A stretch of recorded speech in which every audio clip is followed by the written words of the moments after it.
Bonjour à tous, bienvenue sur SVM6. Donc avec ce tuto, je vais répondre à la question qui m'est posée par Jean Depote au sujet donc de l'orientation des pistons, de la montée et de la descente d'un piston pour un moteur. Donc Jean, tu vois, c'est très simple, en fait il suffit, alors donc, je suppose que le mouvement que tu veux obtenir c'est celui-là. Donc voilà, je vais te refaire une démo sur une autre fenêtre. Je vais fermer ça, je vais réouvrir Blender. Bon, c'est pas très compliqué en réalité, hein. Voilà, je vais partir donc simplement d'un cylindre. Voilà. Mode edit, surface, SZ. Voilà, on imagine que ça c'est un piston. Et donc, enfin que oui, que c'est une bielle plutôt. Enfin voilà. Je vais lui donner donc une orientation dans le mode Elite. Donc je vais déjà la dupliquer. Donc je retourne ici. Je vais la déplacer en faisant par exemple un GX. Là. Et je vais lui donner une orientation. Déjà sans avoir changé ici, sans être passé dans le mode normal, puisque c'est ce qu'on va faire. Hein. Donc là, je vais lui appliquer une rotation R45, puisque tu voulais qu'il soit à 45. Là, je vais faire plutôt moins 45. Moins 45, hop.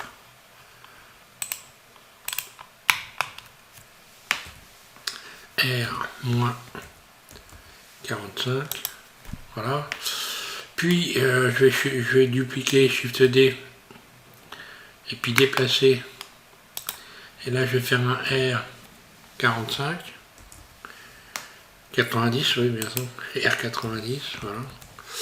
Voilà, donc là j'ai mes deux pistons en fait. Ils ont donc, il faut bien regarder des axes qui sont situés au centre ici, il faut bien regarder les axes, attention à ça.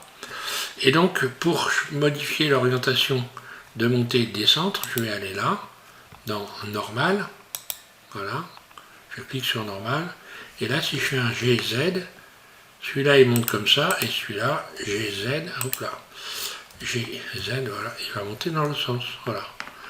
Et là, dans mon animation, bah, moi je me suis pas trop cassé la tête, hein. Bah, après il y a plein de façons de le faire, mais j'ai utilisé 5 images à chaque fois, donc je suis parti par exemple ici, celui-là je vais partir sur un piston qui est en haut, donc je vais faire un GZ, voilà, je vais faire partir ici, ici je vais donc enregistrer sa position, voilà, donc en ajoutant une image clé, donc de position, voilà, image clé, puis là je vais cliquer sur 5 images par exemple, voilà, 5 images, et puis je l'ai donc abaissé en faisant un G pour le faire revenir au départ, hein.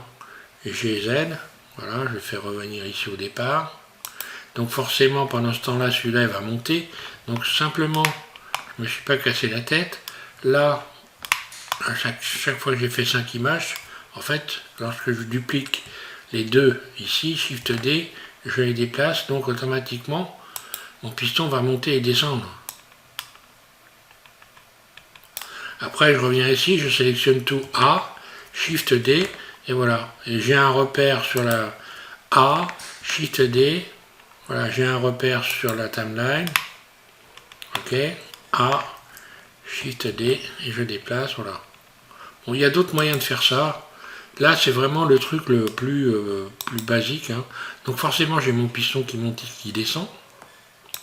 Et là, en ce qui concerne l'autre, ici, bah, c'est très simple, c'est pareil. Donc là, je vais lui ajouter une clé, donc I, une clé de position. Donc forcément, si je passe 5 images ici, l'autre va descendre. Donc 5 images. Donc celui-là va monter. Donc je vais faire un G, comme j'ai enclenché l'enregistrement ici, je fais un GZ par exemple, je le fais monter.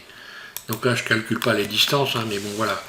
Donc automatiquement, ici si je rattrape les deux, ici je recommence, je rattrape les deux, Shift D, je vais avoir à chaque fois un décalage qui va être égal A, Shift D, A, Shift D, et voilà, j'ai un mouvement continu. Donc normalement, Shift D, normalement tout ça doit bien fonctionner. Voilà.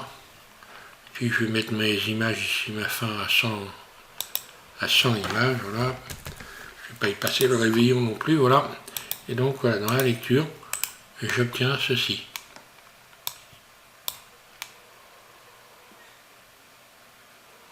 Voilà, maintenant il y a des moyens, il y a d'autres moyens de faire ça en utilisant. Bon là c'est pas le but, surtout ce que tu voulais avoir c'est l'orientation. Donc moi je vais pas aller plus loin là. Tu pourras également utiliser d'autres éléments ici en allant dans l'éditeur de graphes. Voilà. Avec l'éditeur de graphes, on peut aussi, en rajoutant des contrôleurs, etc., on peut donc obtenir ce mouvement-là. Bon, moi je te donne le truc le plus simple que j'ai fait, surtout pour te faire voir la montée et la descente des pistons. Hein. Voilà, c'est la question qui m'est posée. Donc, je te remercie donc déjà de m'avoir posé cette question. Ça permet à d'autres personnes d'avoir des solutions. Donc ici, hein, la solution était simple. C'était donc de modifier ici normal. Voilà. Donc, merci à tous de suivre SVM6. Et puis, donc, je vais continuer dans ma série Blender de A à Z. Là, hein. Pour l'instant, je prends un petit peu de temps parce que, imaginez-vous, je vous ai parlé de faire des trucages avec la table de montage audio-vidéo de Blender. Ici, le problème, c'est que moi, lorsque je fais des trucages, en fait, j'utilise After Effects pour retirer les fonds verts ou les fonds noirs, en fait, n'importe quelle couleur. Et là, dans Blender, pour retirer les fonds, c'est tout un cinéma. Donc, je suis en train de chercher une application qui va permettre de le faire très rapidement. Donc là, ça me fait perdre un petit peu de temps. J'essaye tout un tas d'applications. Malheureusement, elles sont payantes. Donc, ça va être un petit peu embêtant. Donc, voilà, je cherche quelque chose qui va être gratuit ou le moyen de faire ça très très rapidement, d'utiliser donc Chroma Key pour retirer les fonds verts ou les fonds noirs, enfin voilà. Donc peut-être qu'il y a des personnes qui ont des solutions qui soient autres que l'utilisation de Blender, parce que on peut le faire avec Blender bien sûr, mais franchement le détourage c'est nul, mais nul de chez nul. Donc voilà. Donc je vous remercie à tous de suivre SVM6, puis je vous dis à très bientôt. Hein. Voilà Jean. Bon courage.